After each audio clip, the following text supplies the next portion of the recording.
Welcome back to the channel. Today we have got a fan edit to look at, and it's another Hobbit fan edit, and it's called The Hobbit, or There and Back Again by Christopher Garner. Now, there are a few different fan edits with that same name out there on the internet, but it's like, as I said, this is by Christopher Garner. He reached out to me and told me a little bit about his story, about how, well, he took almost 8 years to complete this. So yeah, I was really interested in checking it out. So let's do that. The Hobbit, or There and Back Again, is a fan edit by Christopher Garner. Chris credits JX Editor for helping out with the edit and presiding over at least 4 years of the process, and also M4, who I have also reviewed on this channel, who supplied some of the deleted scenes for Chris's edit. In the description of this video is a link to Christopher Garner's YouTube video that outlines his process and, some of the trials and tribulations when it comes to doing a fan edit. And also it has links in that YouTube video. In his description, it has links to where you can download this video yourself. He mentions a few things that differentiate his edit from some of the fan edits that I might have seen, and some that you might have seen in the past. Notably, there are additional scenes with the thrush at the end of the movie, which we'll get to that, and a more fleshed out ending, reshuffled scenes, new voice acting, and much more. And I have to say, some of these additions are really, really welcome.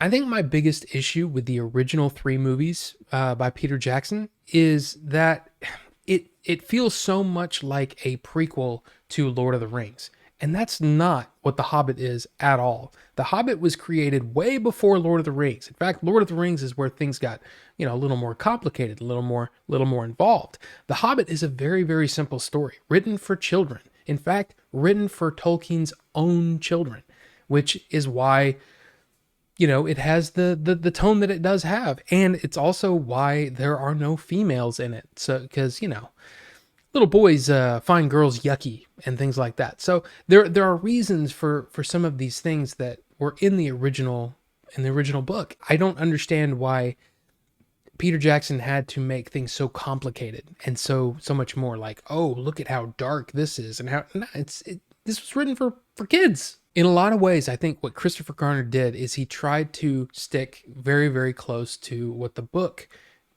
tells us, and I think that's a really smart thing. Some of the additional characters, like say Tariel, played by Evangeline Lilly, she's still in the movie, but it's definitely minimized, and it also has at least the way that Christopher Garner took the character, basically made her more of a love interest for Legolas, which actually makes a lot more sense. I mean, than her falling in love with a dwarf that's half her size. But anyway, look, it makes more sense the way that Christopher Garner did it. Although, I guess my preference would be that Tariel wouldn't be in it at all. I have a ton of notes here that basically outline all of the I guess the differences that I noticed. I think there's when he talks about reshuffling scenes around, one of the things that I thought worked really, really well, even though it was a little jarring, because I was like, wait, what? The movie starts out with showing Erebor at its, at its height, you know what I mean? And showing Thror,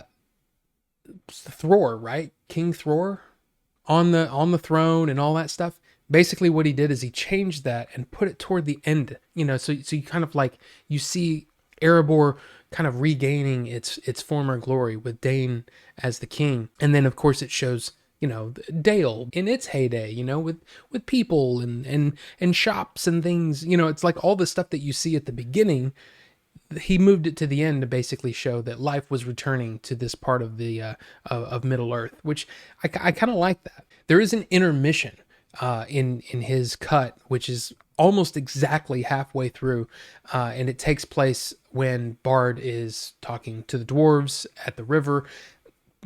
Really a really good place to do this. And some of the other little things that I noticed were, he added a glow, the blue glow, to Orcrist and Glamdring, Thorin and Gandalf's swords, which makes a lot of sense, but I also understand why they didn't do that in the movie, because they said it looked too much like lightsabers. in a lot of shots, it's like, yeah, I can see why they would have done that. One of my favorite additions to, I guess to Christopher Garner's view of what the Hobbit should be was he made the thrush more important. And the thrush knocks right on the little acorn or whatever on the outside of the wall to Erebor, to show the keyhole and all that kind of stuff, right? But in the book and even the 1977 cartoon, the thrush goes in to into Erebor with Bilbo, and it's the thrush that sees the problem with Smaug's armor, the little gap, right? And then what happens is the thrush tells Bard about this this gap in his armor, which I always thought was really really cool. I like the idea of sort of the animals of Middle Earth helping out with this task. But I was wondering, I was like, okay, so the thrush is there with Bilbo. Gotcha. How are they going to do this? How is Christopher going to do this with the thrush showing Bard what, or telling Bard about this gap in his armor? And he does it in a really, really interesting and kind of a way that made me go, that makes a lot of sense. I like that. I actually really, really enjoyed that addition. And also, Bard basically does the job himself. He doesn't have the help of his son, and he actually uses the bow and arrow like normal. And he talks to the Black Arrow, which is another thing from the cartoon that I really, really liked. And of course, that's present in the book as well. But look, I really, really enjoyed some of these additions that he did at the end. I'm glossing over like a ton of changes, but I just want to highlight some of the ones that I found really, really interesting and worked really well for me. There's a, the council at Rivendell, I guess you could say, between Saruman, Elrond, Galadriel, and Gandalf, right? And they're talking about, the necromancer and things like that, right? He has a little shortened scene, it's still there, but it's very, very short.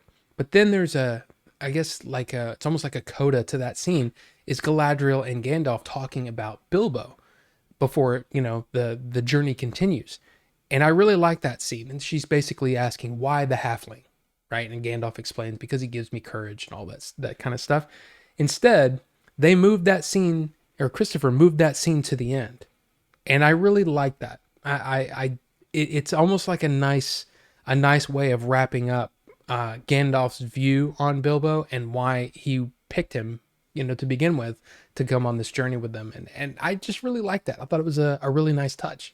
Now, to be a little critical, I will say that some of the additions that Christopher made toward the end of his edit, they didn't work for me. And it's not really anything except for, I don't think it added much to the ending.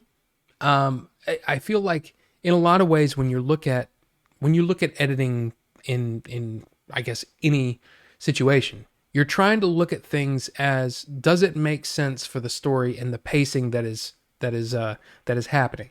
And what happens is, once you have that big thrilling climax at the end, and this, the whole, the funeral of Thorin and all that sort of thing, you're ready for him to get home.